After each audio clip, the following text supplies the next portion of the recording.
Hi. Welcome back. Welcome back to Confessions of a Desi Drama Queen. We are your hosts, Sana and Amna.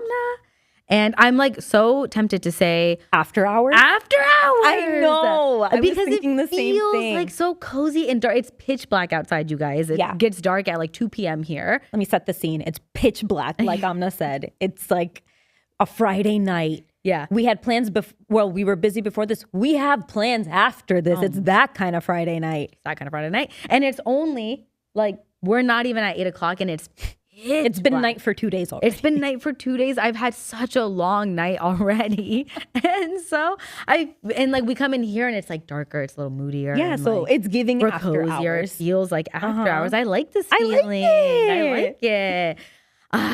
Okay. So we just came back from, if you're listening, my shirt says Phoenix. Sana's representing Phoenix today. We just came back from Phoenix. Actually, it's so funny because I'm of our friends, I think I'm like the most of like a I need to buy this type person. Like I feel like everybody else has a lot more control than me. But like I feel like I'll be like, but I need it. And we saw this sweater. It's just a Phoenix sweater at the airport in Phoenix. And me and our friend Sadia are looking at it and she's like, okay, but we spent all our time in Sedona. We didn't spend any time in Phoenix. And I'm like, but it's such a cute sweater. Yeah. So what do you want me to do here? Like, I get that, but like, what else can I do? Unfortunately, I didn't find it in Sedona. Yeah. So I have to purchase it here. Yeah. And she's like, yeah. But like they have one in Chicago too. I was like, will I ever find that? You know, it's funny because I should have worn it. You should have. Wait, what city is yours? It's Chicago. It's exactly like this. Exactly okay, like can I this. tell you what happened when I came home? I bought this sweater. I'm not joking. I was like, how like cozy of me. Like how like it matches my leggings. Like this, I did something here. And I go on TikTok and I've literally never in my life seen this before. And then I'm like scrolling and I'm like, everybody posting videos wearing this exact sweater from like some city. Oh, I didn't know that. Literally. I mean, you joined the club. It's odd. Well, I mean, isn't that more validation because it is a nice sweater? So now it makes more sense why you got it. I'm really of Star City mindset. I want there to be few. Also, when Sana came to tell us about the sweatshirt, when I said like, I think I'm okay, she literally looked at me like you're feeling okay, or like. So like we're getting I'm it. Like, so are you getting yeah, the like sweater? I was like asking I don't care if we about should your do medium, feelings. large, extra large. Like I'm not asking, but I didn't get it because I had it. And I should have worn it today. You should have. I'll do it next episode. Sometimes I feel like I'll do that where I'll like just be like, come on. Like I'll just like try to start with momentum because I'm like an object in motion stays in motion. Yeah. So if I don't ask the question, the next person is more inclined to just kind of like roll with it. Yeah. But that never happens then. No. Oh, no. No, I'm thinking because now so many flashbacks during the trip are coming back where you were. Yeah. Sana would be like, she'd be like, Amna, do like, or she'll like whisper something that she'll want the other person to do, but she'll tell me what to do because then she knows that that'll cause the momentum to go. Yeah. And then, but they wouldn't do it. And then we'd look at each other and be like, okay, not this time, next time. Anywho. Are you? I got lost. Are you and I? Well, I already know the answer to this, but I'm curious because to me, we're all getting on our flight, and of course, we're sitting in like 85 different directions. And I was so gassed that my seat was a window seat, and then Amna said the best seat is the aisle seat. I don't understand. Obviously. And I'm like, but what the fuck can you do in an aisle seat? You can't lean on anything. Your leg is like kind of in, kind of out. People have to walk past it. Like besides being able to pee, what value does it bring to be in the aisle seat? One, you can be getting, let's start from the beginning. One, you have easy access. You don't have to keep getting up for like if squeeze through and then be like, oh, sorry. And then debate, like, should I climb over them? Should I sit on their lap to get there? Like, what are the well, a lot of times they decide for do. you. Like the amount of old ladies that are just like, go. And I'm like, okay. Yeah, and I'm like, clenching my butt and I'm like, make it flat.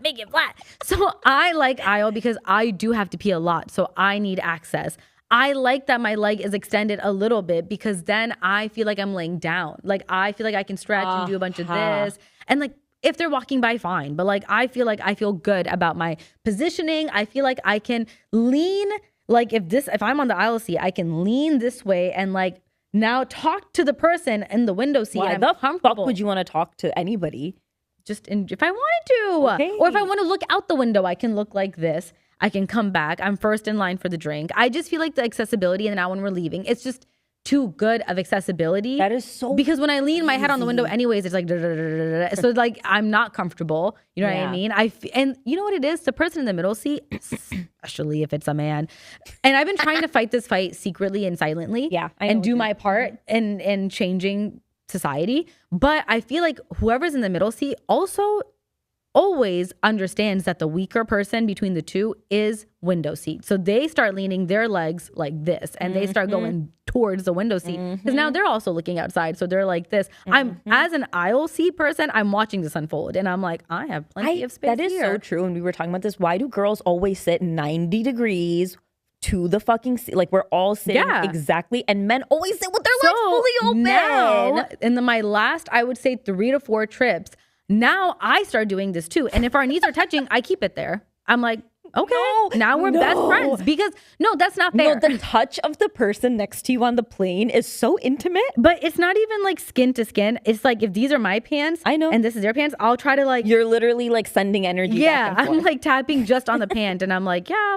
Or I'll try to like grab something out of my bag. I'm trying my best. Is it working? What the worst part is? No. But because I'm in the aisle seat, I go 3 you don't inches have to this fight way. The fight. I don't have to fight the fight. You don't have to fight the patriarchy. I'm just watching the window person. You've chosen like freedom this. and accessibility. I hear you. Yep. So yeah, I think aisle. Okay. But you guys let us know what you think is better. Yeah, I'm so curious because to me, I'm like, when I'm window, like I have superiority. I have the window. I like anytime I want to look at the view, it's like the perfect view. And like you get so lucky with a good sunset or going into a city. Like I love that. I'm like, I get the accessibility to the outside. I don't want to be facing the people. I want to face the outside. Yeah, that's true. And you're in a cocoon. It's the closest I've gotten to like a business class seat. I'm in a cocoon. I'm like, I could put my pillow here. I can put my second second sweater here as a blanket. I can lean in. I can pull my iPad this way, and I'm literally in my own corner. And you have so much more space to put your shit. It's like a snack fucking little spot. I can stick my foot in between the person in front of me. You know? Yeah, no, I get it, and I understand it. I just, the lack of being able to pee and timing out, because I had to do that on the way back, timing out when I'm going to be able to get up and pee. And now I'm like, have to think about if I'm going to wake this person up or not. And like, I got rejected twice because I didn't know that they were bringing the card out, and then they put the card back, and then they brought it out. So they kept telling me to sit back down. So now I'm just, I'm just like doing too much, and I was window. Yeah. So it wasn't worth it. And then you know what else with window? Now you're the first to know when something goes wrong. Or you're the first to be like, am I supposed to tell somebody if this feels wrong? You know, because sometimes you'll see the wing do this and you're like, wait, I don't know if we're supposed to do that. Also, anytime I feel sus about the flight, my eyes scan for another me in the crowd. Immediately. I'm like, anyone else normal? Anybody? Or and nobody when I do cares. Lock eyes, it's really a connection. Yes, and communication. and you're like, okay. But then you do have to think like, am I going to be the person who's going to now press the button and be like, excuse me, I think we're going down. Like I wouldn't. I would close the window. Exactly. I'd be like, it's too late already. Actually, everybody, she's lying. What? Because no. This trip. No, that is a different category of life. You have been bamboozling everybody. I have never been so like, okay, I'm definitely not deaf, she whispers. And I'm definitely not like, because we have gone skiing. There have been days before concerts. It could be like the local class presentation. And the night before, always Sana's like, we're going to die tomorrow. What if we die? Someone's going to die tomorrow. We're going to Lala. I don't know. Kygo's popular. What if we die? What's going to happen? I can't stop thinking about if we're going to die. Yeah. And I'm like, okay, we go, skiing, and Sana's like, guys, she did 1 or 2, but she's like, it's kind of too high for me. I'm just gonna like stay back here. So good. Like, she's really her brand is very much like, I proceed with caution. I proceed with caution, which is an actual lie. Because now we go to Arizona, and we're going to like, there's a bridge, but we're not even at the bridge yet. We're at a cliff, and we're taking a picture. I'm standing from the edge of the cliff, a cute 3.5 feet away, and I'm thinking that I'm being brave. You I'm are. like, oh my God, this is an adventure. No. Like, oh my God, this is like, look at me go. But my knees are numb, my toes are tingling, like I am sweating, and I'm very hyper aware of who's behind me. Yeah.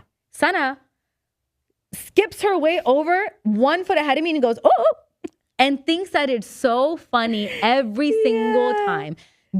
Like, you are not afraid of heights or a cliff or dangling herself off a cliff or putting her legs out. She's like, I'm just going to put my leg out and then pretending to fall. But in doing the pretending to fall, you might actually fall. And then like now we're all yelling at her and there's like something's like twinkling in her eye. And I'm like, why does she like it now? I know. I'm like telling everyone else, I'm like, stop. She's going to think that it's funny. And then she's going to keep doing it. I'm so feminine. I've never more resonated with like a 12-year-old boy. I was like, guys, stop giving her attention. One of our friends was so angry. She was like, this is not funny. And I was like, oh my God. And I felt like the husband in the back, I'm like nodding my head like, you're not going to listen to her. She's yelling at you. You have no It was respect. like a split second. But I do think for hiking, I feel like I'm afraid of all things. But like in hiking, I feel like I can do any of it. Like after Hawaii, I'm like, I don't care. I've hiked at night. I don't care. I'm like, I absolutely No, but even when you tell the story and like, oh, I've hiked at night. We had a whole episode on Hawaii. Yeah. What I'm receiving is fear, anxiety, caution. Yeah, that's true. Like, okay, Muzi really had to like be like, you can do this. They had a pep talk, blah, blah, blah. Come to find out, her eyes are closed. She's skipping her way through the edge. Imagine how scary those things actually were. I know, but you never set that tone or precedent in any other scenario. Like, honestly, the hike we did in Arizona was nothing about it. It was like scary. Nothing was scary, but when we got to the bridge, you guys, it's a bridge. There's no ending. It's not a man-made bridge. It's a rock, and it's like, it looks bigger when you're looking at it, but it's not that big. There's nothing on either side. And as we're in line, Sana and our friend Sadia, they're going on and on about who's gonna fall off and what's gonna happen if we die. People are going down this bridge like with their kids and dogs, and I'm thinking the same thing. They're all jumping on it, and we're like, oh. You were jumping too, Sana. I didn't jump. I just went forward. Kind of skipped your way on. You went, and then you went. And then when she scooted her way down to the smaller rock, I was recording, but I wasn't looking. I was like, I can't even look. I can't even look. Like, it was pretty stable, don't you feel? It was, but seeing the visual and seeing how like I was like, oh my God, she's like, God, like there's a pebble. She's gone too far. She's gone too far. She's too comfortable. She's too confident. I could not look. So yeah, now when you're like, dude, I'm really anxious. I'm like, well, because like our friends are screaming because there's like a boar behind a fence, and I'm like, no, but I was with lions without a phone in the rain, without any fencing, and everybody looked at me like, you'll be fine, including you. Yeah, everybody was like, no, relax. It's fine. And then when we're in frickin' Arizona, we're like our Airbnb is fully fenced off. It was so beautiful, by the way. It was like fully fenced off, and these like 2 warthogs who got scared by the community dog are like running away from us. Like they're, walking down our fence thing, and our friends are like, we're gonna die. I'm like, guys, this is not deep. Yeah, this is like a little rat. Please. I think actually it is harder for me to see a rat like scurry around. I agree. I don't like that. I'd rather see a little hog go about with its little family. When I see a rat, I saw one when we were in Arizona, by the way, when we went up to watch sunset. You know that dead, scary ass spot? I literally saw a rat and I was like, oh. But this is what I was going to say is when I see a rat in New York, which is maybe why I could deal with it in New York, I just pretend like it didn't happen. You know what I mean? Yeah. I'll be like, no. Yeah. You'd be like, nope, you don't live here. It didn't happen. Yeah. But I didn't know that you were also that way with heights. And heights is something that like even thinking about it makes my toes tingle and my knees go numb. So like. That's how I feel if you asked me to watch a scary movie or go on like a scary ride. I'm like, guys, I don't know. But anything hiking related, I'm like, everything we did was like cliff, dude. Everything we did in Hawaii, like the waterfall one, was so dangerous. It was so dangerous. Yeah, I just didn't know you were so calm and so like. Thank you so much. In these situations, because I'll do like that stuff, but like I am like my knees are still trembling, whatever. But I will stay like a cute 1 foot back. Yeah, I'll proceed with caution. I have never seen you not proceed with caution in the most extreme environment. It's like, you're like, guys, I'm actually very scared of the scary movie. Put the volume on 10. Yeah. And then we turn around and she's like, eyes closed on the edge of the cliff, like being like, I'm going to do it. I think that's how I move in a lot of my life. Yeah. Yeah, I would say so. Yeah. And it's like all or nothing. Yeah. Anyways. Got that Arizona off my was really chest. fun, though. Arizona was a great time. Go to Sedona. It was so beautiful. It was so Food nice. was bomb. Everybody in the group had a job, you know, Very had important. a role. And we were talking about how it's so nice to have the kind of friendships that we get to have in our 30s. It's so nice to have it because it's like, I feel like all of your early preteens, you're worried about, you know, being like school and be like all these other things. And then you're worried about boys. I was worried about boys since I was like 10. But like you're worried about boys for all of your 20s. And then I don't know, something about friendships feels like what you would think being like dating felt like in the beginning. Something about friendships fulfills that. Do you guys know what I mean? It like fulfills that. Yeah. And it also is like when you're younger, you're in friends with people who are in the exact same phase of life than you. Like shit's going on at home and like, yeah, that obviously adds to it. But like you have the same school schedule, you have the same whatever schedule. So you're kind of in the same place. Having friendships later in life when every single one of your friends is in a completely different phase of their life, but you guys still can like reconnect and it still feels really lighthearted and it feels like you are getting your cup filled.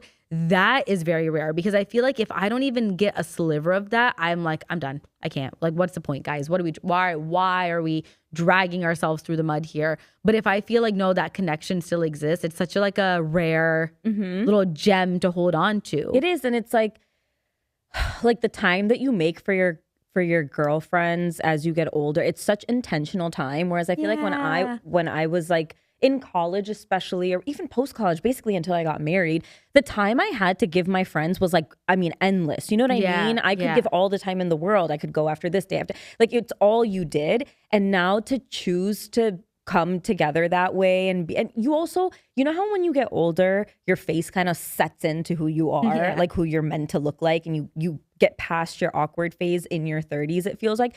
Same with friendships. I feel like you like when we talk to girls in their early 20s, sometimes how invested in each other they are or how impacted by each other's decisions they are. It's so like, oh, this is such a young friendship. And then you go through so much life together and you learn to really drop expectations in the way that you thought expectations mattered. And you learn to really appreciate like someone just being present and giving you their time and appreciating that, oh, like they remembered that I like this or they did this because they know that this would make me feel like it just becomes so much smaller, but so much deeper. Yeah. And so much more impactful. And it really does feel like you're talking through your life and with like a team, you know, like, okay, we're here, we're debriefing. This is what I'm going through. It's what I'm going through. Okay, how do we problem solve this? There's option A, B, C, and D. And you're like, of course, this person would say that. And like, you still very much can empathize in a way that like you really could not empathize for somebody else in your teen years or in your 20s. So it's just a very different, I don't know, it's just such a different kind of support. And I have almost like, I feel like I learned this lesson pretty quick, having been in a situation where I feel like me and a lot of my really close girlfriends really early on either went in different paths in life, or, you know, one person's getting married and one's having kids and one's moving away from med school. Like, I feel like we went through that in our very early 20s, where a lot of people around me now are going through that mid to late 20s. So I feel like you kind of learn that, and getting married early, you kind of learn that like not one person, whether that be your significant other or one friend, can fill the cup of everything. Yes. You know? And I feel like now. That's such a good point. Yeah. I feel like sorry, what were you gonna say? No, say. No, I was just gonna say that like now I feel like in the places where like obviously my husband is my life partner and like we're doing life together. My girlfriends now at this age, the women around me that I feel like I can do that like parallel with and still reconnect with and still do that with, it feels like we're like I don't know, like, it's like talking about the test before you do the test, where it's like we come, we regroup, we refill each other's cup, and then we like, they fill something inside of me that I know that my husband won't ever be able to fill. And then I go back to my husband and I'm like, I don't need that. Yeah, you. like it's like I when feel you go to a balanced. chiropractor, Yeah, and they just like crack you, or you go to therapy, and you're like, oh my god, like it literally feels like you come back so leveled, like oh my god, I needed that. Yes, time. And obviously it happens and vice versa. Like your partner can't be everything. You know what I mean? Like it happens in that way. But like I feel like I don't know if it's moms or desi moms or culture or generational gap, where like it almost felt like you're raised to be like the person you end up with, like your friends are all gonna like disperse and leave you and fall behind, and like which happens with like a good 90% of the people obviously from middle school. But I'm like, but you don't emphasize how much you really need other women. I actually feel like when there's women that don't feel comfortable around, like when I meet women that are not comfortable around women, I get uncomfortable around them. I'm like, wait, why? You're glitching. What's happening? What do you mean? Like, what's going on? Or I'll be like, are you brainwashed? What? Who took you? Who did this to you? You know, like I get nervous and concerned. Yeah. But I saw this TikTok about this. I think it was an older Desi woman, but she was saying that like culturally, especially Desis, we grew up so much doing the Nazar thing because our parents and their parents grew up. So I don't know why I'm like struggling to get words out today, but grew up doing the, hey, like if somebody compliments you, it's Nazar. If somebody, like it's always been so competitive and so Nazar based, and so, oh, if she said that to me, that means she wants it. If she said this to me, that means she's jealous of it. Like there was so much of that it instilled in us young that like we didn't understand the value of just having women be women and not be competitive and not take that, not go that direction, that they weren't even taught the value of that. I do feel like our moms did a really good job of doing that. Like, I don't know. I feel like we're so feminine in our family even. I think it's funny because our moms, what they said was like, your husband and blah, blah, blah, and blah, blah, blah. But the way they moved was not like that. I was going to say, even when we talk about family friends now, or like when we just went on this trip and we're like, oh God, like it was so sweet because it reminds us of like what we saw in our parents and their friends. I don't think they even realized, that that's what they had. We realized it by observing it. Yeah, and by then realizing it in adulthood, who did have it, who didn't have it, who does have, you know what I mean? And how important that is. And how important how it literally is healing and functioning. Like, I don't think that I could even function as a human being without having the debrief, the post brief, the during the brief, and I feel like there's something that like, it's one of those things where it's like, I'll like joke with my husband, or I'll be like, I wish I had a wife sometimes. You know what I mean? And it's one of those things where I feel like there's something that the women in your life can do that's like almost magical. Like there are moments. So magical. It's so magical. And even on this trip, we were like, there's like synergy. Yeah. And we like love the ambiance. And on this trip, we were literally all talking about how we have so many feelings and we love feeling our feelings. And we'll be looking at the sunset and we'll all talk about how the sun is like making us feel good. And, oh, like, did you see that star? She's so pretty. And like just being so like sweet. And even something about like this has happened between us so many times where like I could be like internally spiraling, but outwardly being like, and like I can tell by the way Sana's looking at me that she knows that I know that she knows that I'm actually going to lose my mind. And then without having to say anything, you'll be like, whatever it is that needs to get done, whether that be pick up there's like something in the way that there's a dance. I was just gonna say, and the dance that you're talking about is the like, it's like what you want your husband to do so bad, which is if you see that this is something that matters to me, don't make me have to say it multiple times. I feel like as women, we see it and then we do it and it makes us feel like, for example, what's an example? You came in so strong. I was like, for example. Yep. For example, in the house, one person is doing the laundry where the other person is grabbing all the girls' bags and bringing it up, while the other person is ordering food, while the other person is like, hey, let me do this for her. Like, you know what I mean? You're always doing something for each other, that dance of like, hey, like I got you because I know this matters to you and I'm just going to do it because I remember it. And then I feel like that cycle becomes, oh my God, I love that you did that. That's so sweet. And then the grace we give each other that all husbands are like, why the fuck do you talk to your friends like that? And then you talk to me like that. Yeah. And I think it's that. Like, you know what I mean? We like feel each other in that way. Yeah. And you know, there was even a time where I felt like guilty, or I feel like, you know, when you land with the wrong crowd and you'll say a joke or you'll be like, oh, man. And then they're like, oh, wait. And you're like, oh, wait. I'm happily married. Like, I'm not talking about him. Like, I am talking about him, but like, I'm not. You know what I mean? Like, where you're like, wait. I've landed in the wrong crowd. Or you start feeling guilty about even just being like, oh, I'm so happy my girlfriend's filled this cup and blah, blah, blah. I don't need that part from my significant other.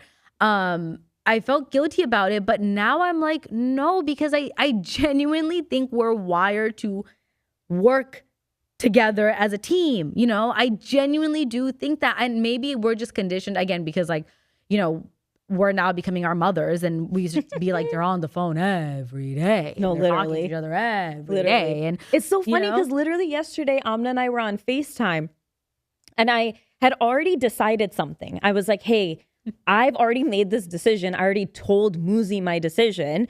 And then he's home and I was like, I'm FaceTiming with Amna. And I was like, no, I'm going to go. And then Muzi's like, why? And I was like, oh, because like, I don't know, like whatever, it's fine.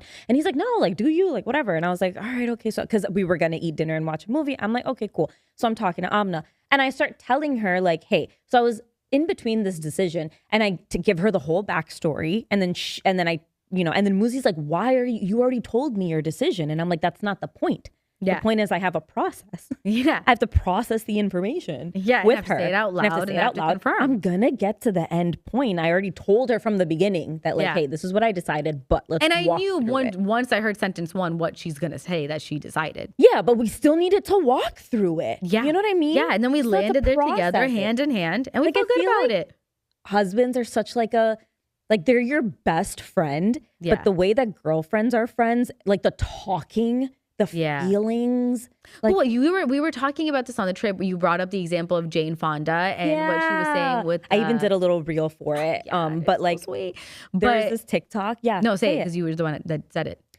Oh man, I feel like I got it out one time really seamlessly and now it's going to be really hard for me to get it out in the same way. Because when I got it out the first time, Rimsha was like, good job. And I was like, I know that felt really hard. I know, and it was very heartfelt and it was very beautiful and we felt connected. But basically Jane Fonda was talking to her best friend, Sally Fields, and she was saying that like women friendships are like so crucial and lifelines and like the most important relationships you have as you get older, like as you get into old age.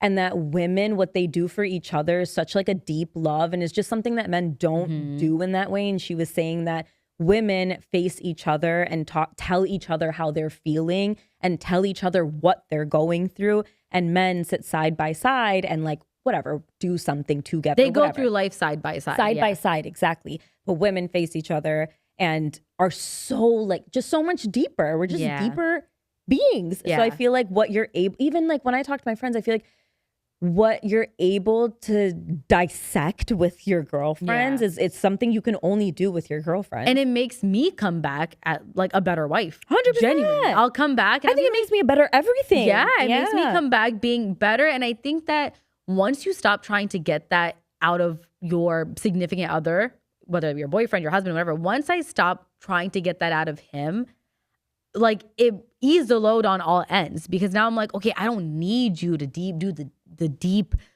okay, we did the deep dive once. I don't need to, beat the dead horse with you over and over. And then I just have to kill the horse with you. But like, I'll beat it with and then go to my girlfriends and now we're going to talk about it. And then we're going to beat it and beat it and beat until you and I kill the next one. And then we're going to do it again. And then I'll come tell you about how we beat it.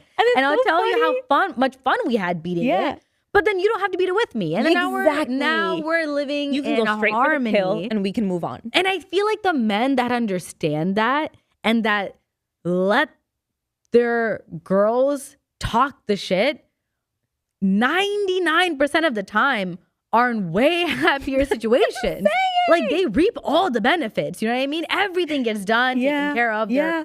Half the time, the fight, like when I come to you guys, like I just feel like the words coming out of me are like level 1, right? Yeah. Like the rawest and most animalistic, like you're saying the craziest shit. And then by the time you process with them and then you go back to the source, you have like filtered down a level. Okay, this makes me think of a question. Okay. Because I feel like I have started noticing things about myself and I can't tell if I should keep running with it or if it's something about myself I need to change as I get older. I am the friend that when you come to me, like if I know that you're in a committed relationship and I know you're not going to leave this man and you come to me and you're like, dude, fuck him and he's so annoying, blah, blah, blah. I am the friend that goes along with it. And I'll double down. And I'll be like, you know what? And no, you does suck. Sometimes that's gotten me into something. So I do that, right? I'm not doing it because I actually think that like your husband's a piece of shit. I mean, I think he's annoying and I get the, you know, I would do the same fight. Yeah. But I feel like I'm doing it as a release. You're like validating I'm it. like just yes, release bitch, it because that's all I need to do. Yes. And then I'm like, okay, now that we've talked all this shit and I'm like, yep, fuck him. He's a piece of shit. You should have never been with him to begin with. Whatever. Like you could have lived your life in space and whatever. Like I would like really take it far. Yeah. Once we come back from that, then I'm like, okay, so what are we going to do? Like, are you guys gonna go to dinner? I think you should blah, blah, blah. Then we like steady out. Recently, I've noticed a long silence on the other end. And I'm like, wait, what if they think that, you know, like, wait, maybe I need to be more solution oriented. No. Maybe I shouldn't run. Maybe at like 31, it's like a bit much, you know? Maybe that's not what they want. I will say, like, I feel like I'm split because if I'm in the heat of a moment and I'm like, oh, you're agreeing with me, fucking ammo. I'm like, I'm locked and fucking loaded. And then if Muzi walks through the door, I'm like, I have so much shit to say. But sometimes I feel like, yeah, if you're like, if I don't know how to distinguish it except for that, like, was it like I was just mad? I do feel like if I get into it and then I come to you like 2 days later, and then I'm like, dude, this is what happened. And like, then I vent to you about it in that way. Then I'm more likely to be like, oh, I feel so much better. Okay. And I can like figure it out. But if I'm in the heat of a moment, I will use it as ammo. Okay. Do you feel like that too? No. See, well, this would be good to know. So I'm glad we're talking about it. And I'm so sorry, Muzi, because I feel like I'm saying it and I'm like, okay, she got it off her chest.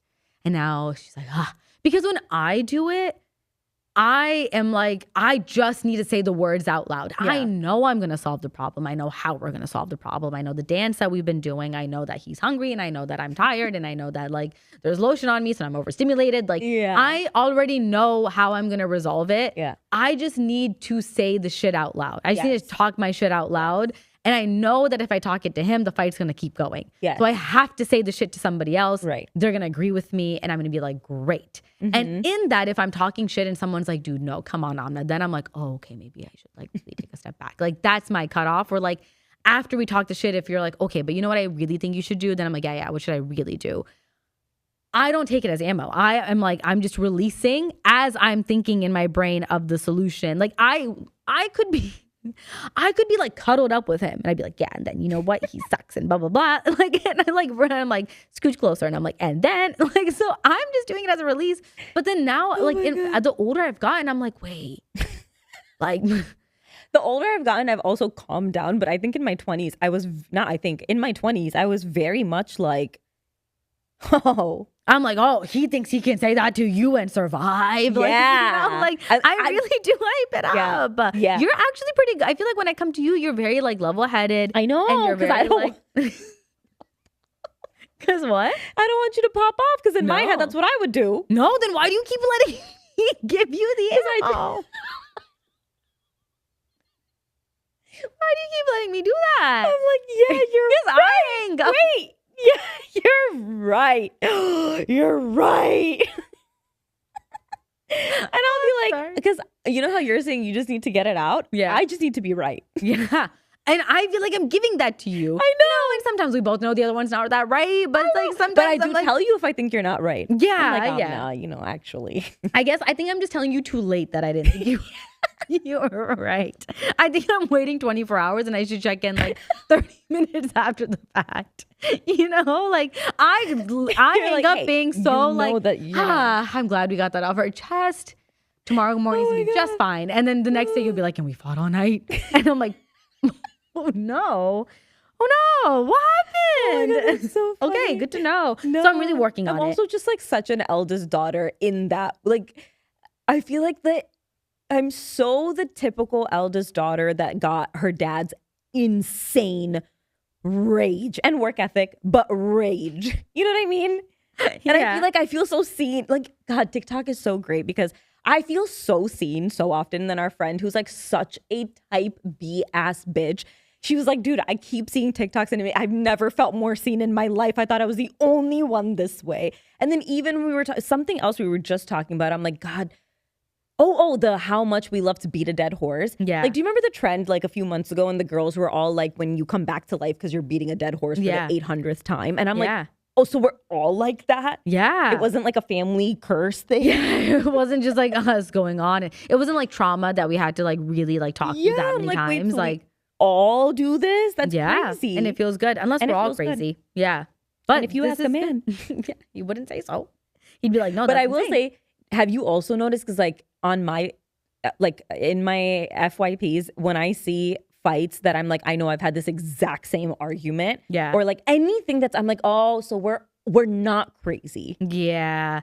Yeah. And this is like, I don't know, this is really fucked up to say, but like when I see the guys on TikTok that I'm like, yikes, like, girl, stand up. You know what I mean? Then I'm like, it does kind of give me perspective where I'm like, I guess, you know, you pick and choose, could be worse. But like, I am one of those people, but it stays on theme. I am one of those people that will talk shit, whether that's in the fight or just to talk the shit and release it out of my system because if the word is stuck in my mouth, I'll actually combust. Mm-hmm. But I have to let it out in a safe environment. You know what I mean? I have to do that. And I feel like what's actually happening though, physically, is like, I'm so happy, la-di-da, love of my life, love him. But like to like do the release. And I feel like girls trips and being around girls feels like that. That like, does it I'm for going me through too. life Oh my God. with you, but I need backup. I need support. We also, because, okay, I'm so curious which wife you are, because you and I are like, since our bachelorette trips and stuff, we're very much the wife on vacation that is literally like, you have my location as my husband and that's about, I'll talk to you when I talk to you, you know? Mm-hmm. We very much are like that. And I remember after my bachelorette trip and we were like, wait, because we like got in the villa, everyone's FaceTiming their mans and we're like, wait, we're trying to find the best lighting for a photo. Yeah. We're like, what do you should take this picture? That picture? And then the second day, I think we were like, wait, has everyone talked to their husband? And they're like, yeah. And we're like, oh, Muzi's like, are you alive for like the 6th time? And we're like, yeah, we're chilling. You know, I will say, Abdus and I, we haven't gotten there yet because this is what happened on that trip. All the girls are like calling their husbands, like FaceTiming, calling their mans, whatever. And me and Sana are standing there like, oh, right, like we should, right. So I call my husband and he doesn't answer. Yeah. I'm like, thank God, because now I can go take the photo. So Muzi I'm like, texted me. I had looked at my phone. This is like our first full day in Sedona. And I looked at my phone a couple times and I saw that he texted, but I'm like, I'm on vacation. Yeah. I'll text him later, you know? And then at some point in the evening, he's like, if you do not respond, I'm gonna fucking take a flight. What is going on? Where are you? And then I was like, oh, I'm so sorry. It's been out. We were hiking. He's seeing your location at the edge of a cliff. He's like, she's gonna do it. She's gonna do it. Like, we were just hiking. We're going to dinner. It's just a good day. Relax. That makes sense now because of how much time it had been. But on your bachelorette trip, when Abdus didn't answer and I was like, oh, okay, whatever, like whoop-de-doo. And I went about my life. One of our friends immediately had FaceTimed her husband. He answers immediately. Guess who he's sitting with? My husband. And I was like, she's like, I'm not. He's right there. And I'm like, oh, now, even though I didn't want to do, like, I felt bad doing the FaceTime. And I was like, oh my God. This is what you were talking about, that you were happy that he didn't answer. Yeah, I'm saying that like this is how both of us are so like, no, okay. The only thing that I am like, hey, like you have to is like the leaving a flight. Yeah. After that, if I don't hear from him or vice versa, I don't take it offensively. We're very like, all right. Yeah, I feel like we're the same way. Like, and in between, if I have a minute and I'm like on my phone, I'll send pictures, whatever. But it's usually like day 2. Like I need to pretend like I don't exist in the world for like a cool 24 hours. You know? Yeah. Like there's no responsibility. As long as we landed. Yeah. You landed. I landed. I showed you my in and out. You have my location. Yeah. I'll talk to you in 2 days. I'll talk to you in 2 days, like 24 hours ish. I'll let you know I'm alive. Send a fun photo. Right. And be like, look, we did this yesterday. Right. And no shade to anyone that does. No. Because literally one of our best friends, like she talked to her man in the morning, talked to him in the evening, updated him throughout. She's like, I'm like, oh yeah, I should tell Muzi that story. Oh yeah. And then midway through the trip, I'm like, am I the problem? Like, I thought the same thing. Not thinking of calling him at all. And then she was like, am I the problem? Like, why am I thinking of calling him so much? And I'm like, I don't know. Yeah. And then we're like, but then that's what I'm saying. Then I've been like, okay, maybe I am the problem. I call and I'm like, I will say another, because you were saying something earlier about like just like realizing that with your partner that you can be like, hey, I don't need you to be everything. I think even within our friendships, I was going to say, you realize that you don't need a single person to be everything. They can just be exactly who the fuck they are. That took me a very long time. Like if I didn't agree with something, I would be very like, that's a problem. And I'm like, why the fuck does it need to be my problem? Like why? Like why am I'm making it my problem? Yeah. And now just like being able to exist and everybody accepts me for who I am and I'm accepting everyone for who they are. And it's like, okay, so this is and then it makes life so much easier. And then you learn over time everybody's strengths and weaknesses, and you realize that you end up complementing each other so beautifully. Not everybody can be everything. That's the point. I don't think you learned it too late in life. I just think that not too late, but I'm just saying I think it's common that girls in their 20s like have to learn to figure I was gonna say that. I feel like for your 20s, like you kind of are forced to, the only way you get past it is to be then faced with situations where you kind of do maybe like butt heads, or you're like, wait, something's happening. And then you go past it. Like even earlier when I was saying that, like with my close girlfriends back home, like we were forced to be in that position because of like geography, right? Like we had no choice but to separate physically. And then so we knew that when we got together, like we only have so much time. The expectations have to drop down, and we have like we can only squeeze in so much. And then it like we kind of were like, oh, this is kind of nice. Like it's nice that we keep like, it was like very validating. But when you're doing it live like all the time, it's not like you're physically removed. It is you have to keep kind of like learning it. That's such a good point, because you guys did learn that early on. And so you're right. I feel like when I was in my early 20s, none of my friends and I were married. We were like starting. Nobody had moved away either. Married. Nobody had moved away. And we have all lived in a 20-minute radius. Not even 15 minutes. For like over a decade. Literally. Know? By the time we were 25, we had lived in the same areas 20 minutes apart for over a decade. We worked in the same, we were so intertwined in that way. Yeah. So I feel like the attachment, it becomes, I always tell this to Amna, I don't know if this is like a Chicago Desi community thing, or maybe it's like places where, or Desi communities where you don't have a huge family. Like for example, Amna in Dallas has a really big family. And so you learn to separate, this is family expectation and this is friends' expectations. But I grew up with my family really blurring that. So I feel like I grew up with like the friends that we went to Sedona with and that I've grown up with, who Amna's husband has also grown up with. Like we're so intertwined that I always explain to Amna that I'm like, I don't know if this is just I'm sure other people treat their family friends like this too, but I definitely feel like we treat our friendship relationships like cousins. No, fully. And I like was like even coming from the outside coming in, that's how it feels. Like this is very much cousin like friendships. Yeah. And I think it's the distance and the proximity and like the amount of time. And so the learning to, like, I feel like for us, expectations went, oh, we're all in college, same phases of life again and again. And then expectations felt like they just kept growing. And I feel like then we got into our 30s and everybody even then we haven't separated that far, I feel like. Like everybody separated a bit and life kind of hit everyone. And dude, you get every Desi girl that's gotten married knows the cycle where like you get married and then your time becomes split between your family and your in-laws family, and you have twice the friends and twice the everything, and then you need to spend like 3 days at home, you know, because otherwise you'll lose your mind, and it becomes so much harder to keep the friendships the way they are. But also, it's not that bad because the time that you have together is such good quality time, valuable time. Yeah. And you know, it's a beautiful thing. It's like, even from the outside coming in, like there's not many people I feel like that can say that they're still friends with the people they were friends with from middle school to this day, and to this day live like a 20-30 minute drive, or like you're the furthest, but like everybody else lives like 15 minutes away from each other. You know what I mean? That was something really new for me here too, you know, where I was like, never lived this close to anybody. That's because my parents like the farm life, you know, they like the we need to be away from far in that way. Yeah. But they were like, we want the house we want with the yard. Like that's what they prioritized. Oh, if it was up to my dad, we'd be in like the middle of the forest, like no man's land. Like, no, we were house hunting in like one cabin on top of the woods. And my dad's like, yep, this is for us.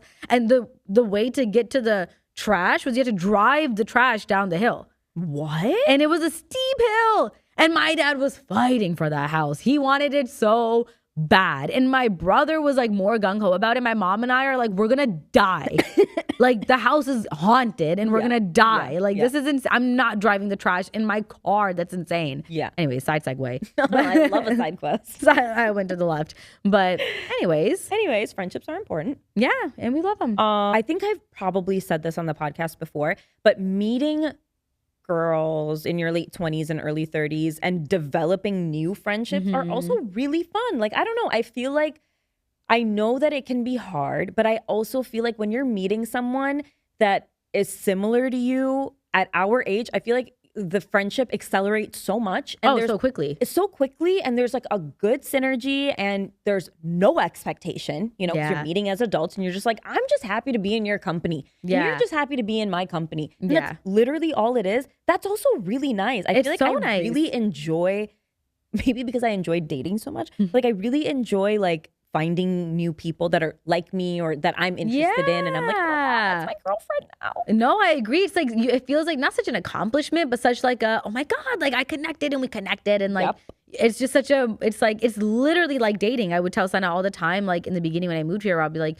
okay, like, you know, it's like, I feel like in going into friendships, I am like that, where I feel like I have to date you. Like, okay, what's your middle name? Like, how many siblings do you have? Like, what's your favorite color? Like, you know, I have to go through, we have to do that. But when you get to your 30s, a lot of times you like skip all the way over that. I know. And then you're like, it's like where you're at in life. Like sometimes because I'll like talk to people that like we mutually follow each other, but like we haven't met, but we like see each other's lives so much that you feel like you're friends with them. And I'll have these like, I'll talk to I have like 2 or 3 of them that I've become like really good friends with. And then when I was in Miami, I met up with them. So we actually then like, you know, hung out and stuff. But Muzi will always be like, why the fuck are you like smiling at your phone? And I'm like, oh my God, like, am I dating? Yeah, you're like hiding your text messages. And you're like, why am I scared? So fun, she texted. Yeah, what did she say? It is so exciting. Another thing we talked about on the trip, speaking of marriage, is like all of us were talking about how when we watch a show that has like sex scenes in it, every time we're watching the show, the sex scene will only pop up when our husbands, like, it smells them. Like, or they smell it. Like, according to our husbands, we exclusively watch porn, you know? Yeah. Only. Like, there's no storyline. It's just every time. Also, because it took up just a long time to get on the Game of Thrones bandwagon. So he was like, what medieval shit? What is happening? Dude. And I'm like, that's her brother. He's like, what is going on? And I'm like, that's her brother. They're twins. You're like, but he's like, really hot. Yeah, he's really hot. I don't want them together. But who else are they going to be with? I'm like, what am I saying? I'm like, they're in a brothel. They're having the most serious conversation in this brothel. We're like yeah, I'm like, oh, it's my favorite. You have to listen to this. Or like when he first started watching the show and like they're having the most serious conversations in the brothel. Yeah. I'm like telling him, I'm like, pay attention. Pay attention. And he's like, what do you want me to pay attention to? And then I had to be like, the words. I need you to hear because it's really important to the storyline. But You're like, this is about the art. yeah, I'm like, this is about the storytelling. What aren't you getting? It's like a threesome. And I'm like, what aren't you understanding? The story. I feel like I watch Sex in the City on repeat, like all the time. I have it playing, and every fucking time Muzi walks in the room, every fucking time it's like a scene of Samantha doing some crazy ass shit. And he's like, this show is insane. And I'm like, it is. Did you know that it was the first show in the early 2000s where women were able to show themselves as single? Like, I'm doing the whole like, yeah, look at what they've accomplished here. And he's like, you're watching porn. Yeah. My husband has he's like has that problem, but he has the opposite problem where like he walks in and someone's getting skinned alive. And I'm like in the dark and by myself. And he's like, how's your day been? I'm like, great. You're like sitting there. I'm like, hey, babe, you're home. And he's like, yeah, was I not supposed to be? Like, are you done setting up the tarp? What's going on? Does it make him a little bit afraid of you though? Because it's gotta. So. It's gotta. I hope so. If I walked in and you're just like enjoying your life watching shit like that, I would be like, she's fucking scary. I don't know. Or he's just like gotten too used to, I don't know. But like, there's that problem too in my household. No, in a good way. Yeah. Like good kind of fear. I know. But I'm saying like, it's not just sex he has to worry about. It's like, sex? There's murder. He's like not sure what's gonna come Cannibalism. of it. Cannibalism. Yep, always. So he's not sure what's to come of it. Yeah. I know when I walk in, he's gonna be watching either WWE, basketball, or Along Came Polly. You know, it's like one or the other. Literally his. That's his TV. whole vibe. I'm dead. This like accidentally became such a heartfelt episode. And good, right? Yeah, we like wrote down such like silly little things, and then we got into such a deep dive of love and hope, and marriage, affection, and friendship, and courage, and friendship, and dreams. My can I be a bitch is, I think it's very strange to have 100,000 followers, 50,000 followers, 10,000 followers, but your profile is on private. Like, what's the screening process here? What are we actually proving? Mm-hmm. What's happening? Like, what's happening? Mm-hmm. I have never been able to understand that. And if you're someone that does that, like, explain to me the logic behind this. What does it mean? Yeah. Like, what does it mean? You have 140,000 followers, but your profile is private. Can I tell you the worst part though? Like, I really fall for it often. What? Like, I really want to know what's on your page. Now I do the opposite where I'm like, oh. Now I do the opposite too. Now I'm like, shut the fuck I'm like, up. you think I want to know what's on your page? Fuck off. But I just think that's the craziest thing. And I think that if you're going to make your profile private, then there needs to be a cleanse of who else 140,000 people have access. Cleanse it. If you're going private, then you need a new account. You're not private with 140,000 people watching private, you. More than like 1,000 is getting suspicious. If you have a private Instagram and you have 1,000 followers, maybe 2,000 max. Okay, yeah. 2,000. Because I'm thinking about my Facebook and I'm like, I did add everybody on my Facebook and I was private. Even if you're up to like, I just feel like it's ridiculous when it's like the 100,000, 140,000. I feel like after 3,000, it starts getting weird. Who knows 3,000 people and you're on private? But I feel like at least at 3,000, you're like, okay, I'm still like I'm a normal person. I don't know, dude. You can't go past 3,000 and be private. Yeah, but it's like maybe you had a change of heart early on, you know? And it's like, okay. Okay, then I'm capping it at 5. Okay, yeah. And I'm being generous. Like 5 feels like... Yeah, like you have a stadium of people. Yeah, like, literally, you just know 1,000 people and then you're screening every one of them that's coming. Like, it's kind of weird. I have one that I'm going to piggyback off that. Sure. Can I be a bitch? And I'm being a bitch and my sister fucking does this. But like, I get so irritated when... And I think it's girls that are like not our generation because we hold our handles like pretty like oh that's like my page, you know? But like they'll like delete their page and start a new page and delete their page and start a new page and delete their page. And I'm like, oh my God, just archive your photos. You know what I mean? You know, piggybacking off of that, something else. If you're going to do it, we're literally talking shit about your sister. If you're going to do it. On her birthday weekend. We're celebrating her birthday tonight. We're going to her birthday after this. But anyways, something that I hate that she does. But if you're gonna do a new profile, brand spanking new, your name or photo has to be identifiable. No, but she loves that it's not. I know, and you know, because one time it's so Scorpio of it her. is, and when she first posted something, she literally posted something, and I was like, someone hacked into my account. Like, who's posting shit about me? And then I was like, oh, okay. I feel like when we tell her that, hey, this is what you did, she's like, right? Yeah, Like, and you she know what's loves the it. worst? And obviously I know Rabia, and I'm gonna know when there's a new profile, blah blah blah. But right now she could be screaming at the camera or the whatever and being like, no one was supposed to know, bitches. Because we're telling everybody. She's gonna make another new one. Another new one, even harder. Even harder to remember. Harder to decode. You know how annoying it is to try to find something to send to her in a fucking DM? Yeah. Like, I'll look for 4 names, I'm like, dude. like EB2 equals plus. Like, I'm like, what am I typing? No, but the worst is I've had people who don't have their name or profile picture set up as anything identifiable, and then will come to my face, look me in the eyes, and say some shit like, hey, you never followed me back. And I'm like, oh my God, I'm so sorry. Like, I must have missed it. Like, what am I public? What is it? Like, no, they expect you to keep up. Like, this is my sister, so I should keep up. But dude, the girl has an Instagram like it's like 2 months off, 3 months on, 3 months off, 2. And I never know, for a while there, it was like she just didn't have it for a long time, and then whatever. So one day I was like, dude, I always want to send you stuff, but you don't have your Instagram. She's like, I've had it. Why don't you send me things? And I'm like, when did you make it again? yeah. And then you have to do the whole Da Vinci Code to figure out which one it is. And then I'm like, what's going on? But then she'll comment like her. Yeah, that's why I got scared. I was like, who is this person? What do they know? They know too much. The dark web's got me. Like, I was so scared. But yeah. It's so funny. That's right. Can I be a bitch, Rabia? Like, change your profile picture. This week was themed. Yeah, it was very in honor of her specific, birthday. In honor of her birthday. Now she's gonna make a new one. Any other like social media icks? Because that's kind of what it became. Yeah. Made him change his handle before we got engaged. I was like, there's no way. Abuse options. The O is a 0. Like, Z at the end. and he was Literally. it was a full discussion that I was like, you are not allowed to have this as your handle. Yeah. Dude. I refuse to be associated. And then he changed it before He you had guys to got change it. engaged? Of Yeah, course. he had to. Now you Sammy suit up. Yeah, yeah. Muzi was Moozamillion, I think, until he got into fucking residency, dude.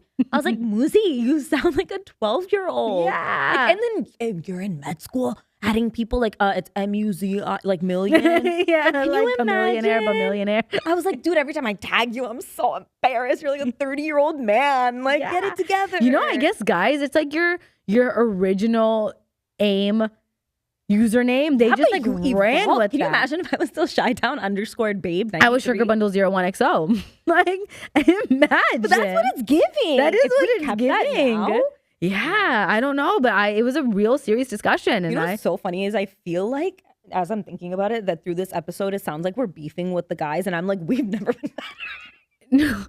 I've said this. I said this to, Never like, been better. I say We're this, dude. chilling. I literally was just telling Hafsa this, that like, I don't know what it is, but when even if to myself out loud, I'm like, he's the best guy in the world. That night we'll fight. No, you're so Every right. time. And every time that to anybody, we'll make a snarky comment. We'll make a joke Yes, like this. We'll yes. do this. We'll come on the podcast and be like, first of all, who needs And- them? I'm moving to yeah. Arizona, blah, blah, And blah. that night, they're like, it's They're so Right? sweet. They think it's so funny. It's like they're so Yeah. understanding. Like there's a cake and bouquet waiting for me. Yep. So every time I'm like super nice. And then I get into that fight. Every time I'm like, you're right, universe. Be a Fucking bitch. reel me back in. Like, reel me back in. But yeah, yeah, no, that's the so true. moral of this episode is talk It's shit. it's like those TikToks that are like the girls that are like happily married, and then they're always like, "Fuck men." Fuck No, men." literally, And I'm as like, oh he's my like God, cradling me, that's us. holding me, and I'm like scoot over Reposting, passively. like- Yeah. I'm like Talking shit about. asking what our dinner plans are next weekend. And I'm like, Yeah. yeah, and guess what? And they're the worst. And they never close their legs on planes and blah, blah, blah. Like, like I'm so mad about it. I'm gonna go home and be happy as hell. It's so funny. Better That's the secret sauce. and being like a boy's girl. Whatever Yeah. that means. Yeah. Just saw the woman I could have become. And then I got Flash cringed. before my Yeah. eyes. Oh, yeah. Because I did want to ask you. Your toe is about to be in me, dude. I know. I'm like I'm laying down. You're like, more oh, and more yeah. this whole episode. My double chin is only existing. How do you feel about Shay Mitchell's skincare line for kids. Okay, I saw one Also, ad I'm about so sorry. it. Can you pass me the coffee too? Yeah, dude. Thank you so much. W Coffee, if you're in Chicago. That's what my toes have been area. reaching for this whole my time. You're like, I'm like, please. do you remember the Ripley's Weird whatever, where the guy would pick everything up with his toes? Do you remember that? No, like Like on he purpose? exclusively used his Did toes. he have hands? Yeah. Arms? Okay. He just chose to use his feet Okay. for everything. That and the lady with the nails that like rounded. Oh, I like never that. forget that lady. I never my forget that lady. That one really got me. Yeah. What the fuck were we? Oh. The Shay Mitchell. Shay Mitchell's kids When I skincare saw line. the ad, my like knee jerk reaction was like, oh, that's kind of fucking weird. And then I was like, wait. Yeah, my knee jerk reaction was like, oh, that's kind of fucking weird because this girl had like a mask looking thing on her. And I'm like, that's weird. But then I was like, wait, this is a genius idea because little girls, like my niece, since she was like 4, was obsessed with skincare, dude. I don't know what it is. It's like the way that we loved like nail polish. Yeah. They love skincare. They're so into it. I'm sure because Gen Z made it so cute and cool. And then, yeah. So I feel like her and like everybody in like her age would absolutely love that. Yeah, and I didn't think it was weird at all because my mom had me on Proactive at like 11. I didn't even have acne problems. She literally was just like, do it. You And it's need like a it. light mask. I dude. just feel like, young girls, teenagers suffer with acne the most. And there should be a skin line. Like there's baby lotion. It's just like having baby lotion. Like there should be something catered to their skin that's light and sensitive because these Gen Z girls are But like, this is for like young girls. I know, but even then, dude, like even Yeah. if whether they have acne issues or eczema issues or they, I feel like it could lead into something really like, okay, this could really impact and help kids or sunscreen or whatever. Like there's always just baby Tylenol, there's a baby version of everything. So I feel like if your It's a kid, smart market for her to get into. yeah, and if your kids are gonna, grow into their teenage years, I think it's important that there's options available to kids. And yeah, and if they are having fun, it's like having little baby girl makeup, Okay, like that's what I outside of everything else, that's genuinely like what I thought. I was like, okay, it's so cute for like if I'm on a plane and I had a daughter and my daughter's like, I want to wear a mask on the plane too because like that's so cute. My mom's doing that. I think it's cute for that kind of vibe. Where like you're doing a sleepover and like the kids want to put little masks on. And there's nothing harmful. It's just like a cute little mask for girls, just like the way they have like waterproof nail polish or like kids makeup, like you said. Like I feel like to me, it was just a really smart thing to do, and it's in that world. I didn't even realize there was any kind of discourse on this until today. I opened my TikTok and people are like, have you seen that? I saw one where this girl, it was a girl that had the same thought process I did. Oh. But she was reacting saying that there's discourse around it and that like, and she was showing different clips of people saying that like it's really fucked up, blah, blah, blah. Yeah. And I immediately was like, wait, I didn't even think that. I thought even outside of it being fun, I thought it was a really good thing for young kids to not feel so insecure about their acne and to feel like they can do something about it. I think the age that they're targeting, I think at least. How old are they targeting? Yeah, it's not like acne age kids. I think it's like 5-year-olds. Oh, even then, dude. Like I'm thinking 4 of to like 8-year-olds. Like I don't think it's even to like help. I think it's just for like kids to feel like they get to put a mask. I mean, but even that, like, dude, we had Claire's, we had like I'm also of like I will say maybe this is just a cultural thing, but I'm also like I would get my daughter's ear that's pierced true, when she was a baby. Yeah, like, I would do that too. I still think that stuff's fine. I just think I saw a lot of like conversations of girls that I feel the same way, where it's like there used to be spaces where there was like an in-between space, like Claire's and whatnot, where like you could be a little girl, you go in there and you're like, I want the glittery. It's like literally just glitter and oil, and you're like, I like my want niece that. And loves going to I think that's so fun. And like, okay, the lip gloss is like a chapstick with a pink, it smells like strawberry and like it's cute. I'm like, I feel like then that went away, and now there's like 12-year-olds using Clinique. And then you're like, okay. And Drunk Elephant. And Drunk Elephant and stuff. And so I'm like, it makes sense for there to be like a in between. And even for the really young girls, like it's like the fake nails we used to wear or like whatever. Like it's just something like lighthearted, and it's not, as long as it's not harmful and it's not like chemically hurting them, I see nothing wrong with.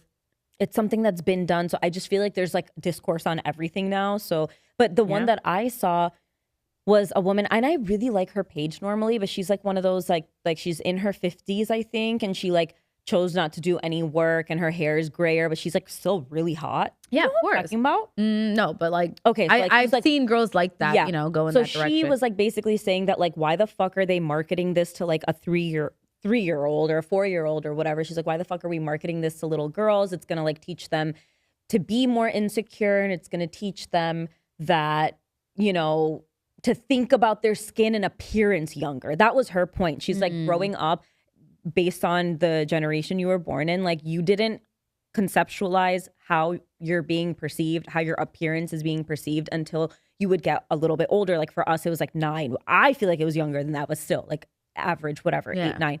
But her point was that when this kind of stuff comes out to kids even younger, that it's going to make them start thinking about their appearance at like 3 or 3.5 or 4. Yeah. And her point was that I just don't agree with it. Like I got her point, but Yeah. she was ending it with saying like, okay, if you want your daughter to, because she was like, oh, if people make the argument that it's just something I do with my daughter, you know, then why don't you teach your daughter this? And why don't you teach your daughter joy? And I don't know, like other things. And I'm like, it's not that deep. I think skin specifically, I feel like, and again, my mom put me on Proactive just for like, but you know, preventatively, but not even, I didn't even take it as like it's like a vanity thing. I took it as like, and even to this day, like I wish I oiled my hair more when I was a kid. I wish I understood I'm not good about taking care of my hair and my hair care and the different products that I should use or shouldn't use. And I get nervous. I'm like, when I have a daughter, I'm not going to know sometimes I'll see moms do a wet hairstyle. And I'm like, wait, I thought the hair was supposed to be dry. Like, I don't understand hair, but I feel like skin is something that since I was a kid, my mom always emphasized to some degree, like, okay, make sure you do moisturizer, make sure you do. So now it's part of my routine, like my after shower routine. And it feels like I'm taking care of my skin. It's not like I'm thinking that it's ugly. Like it's not a vanity thing. It's a care thing. It's a care thing. It's like like a hygiene thing. Yeah, it's like a hygiene thing to me. So I feel like because to me skin translates as like a taking care of your skin at base, like, you know, using soap and water and, you know, maybe a little bit of moisturizer. I'm not saying I'm not saying that anyone should have a 10-step skincare routine. And I could see how that argument could be made. I'm just saying that in my mind, I see it as like a hygienic thing. At least do step 1. I think it's a cute bonding thing, and I don't really care. It's like it's so crazy. Lighthearted. I feel like if they came out with like, what's something that I would be like, okay, that's too womanly, you know, that's too much, is like, I don't know, like, I can't even think. Like kid coffee with caffeine or something. Yeah. I just fully made that up. Yeah, or like if they came up with if they came up with little kid colored contacts, I'd be like, guys, what's the point? That doesn't make sense. Kids shouldn't have to worry about the color of their eyes. That's not something they can control. That's not, you know, like if they came out with colored contacts for kids, I would think that's really weird. Mm-hmm. But them coming out with, that's such a good, like a face mask thing, I'd be like, okay, like that's cute. It's like baby deodorant, you know, it's like a little, cute. It's like, it's fun, but it's safe, and let them, you know, do their thing. And it's something that they're going to, as they get older, eventually start doing anyways. Mm-hmm. And I think it's one of those things like hair care that if you don't do it when you're older, like me, like my parents never gave me braces. I wish my parents gave me braces. Now as an adult, I'm mad that I never had braces, you know? We're also coming from the generation of like, my grandma literally gave me like Fair and Lovely when I was like 8. Yeah. You know? Yeah, like, I feel like, to us, it's like, you guys, it's not that deep. It's a fucking mask. It's a hydrating mask for like a kid, something for them to do to take care of their skin or hang out with their mom or do with their friends, like whatever. It's not that deep. But we're also, again, the kids that like. Yeah, but dude, I don't know. I still feel pretty like 10 toes about no. the skin I agree. part of it, you know? But I'm just saying it's pretty diabolical what our background is. Like, you're saying that part, but we also had like epilators on our face. Yeah. And we were narrowing our skin and more, or like our hair, the hair on our skin. Oh, I had a full like little baby fuzz beard, and my mom, instead of just like taking it off, I just bleached it. I know. So now I have orange beard. Yeah. Now I have an orange I tried that for a bit too, the orange. But more than that, for me, it's the Fair and Lovely for me though. I'm like, why was I like a kid? And I feel like I'm a like, as for a Desi kid, I'm a fair kid. And even then my grandma was like, no, we need to be on this. Yeah. So I'm like, guys. Yeah. We literally were just talking about on the way here how we had to like go through college and like the spiral of college and like with no ChatGPT and no anxiety medication, you know, just raw dogging that, just really fighting our way through with a hope and a prayer and a dream and a family emergency note that lasts like, you know, oh my 6 God, we'll have to classes. tell them about that next week. Oh my God, yeah. Good The amount of story. shit that we did to pass To pass school. the class and then to not even pass. Yeah, and then to fail. And the then amount to of fail. the amount of work Oh my we had God, to do that's to a good cheat. topic. If we worked that hard, we could have just passed the class. No, I can't even get into it. It's so traumatizing. Anyways, that was our episode for today. Thank you guys for listening. Thank you guys so And much for listening. We'll be back next week. Subscribe, do all the comment, things. tell us things you want us to talk about. Yeah, tell us opinions on the things we talked about. Yeah, and we'll see you guys next time. Bye.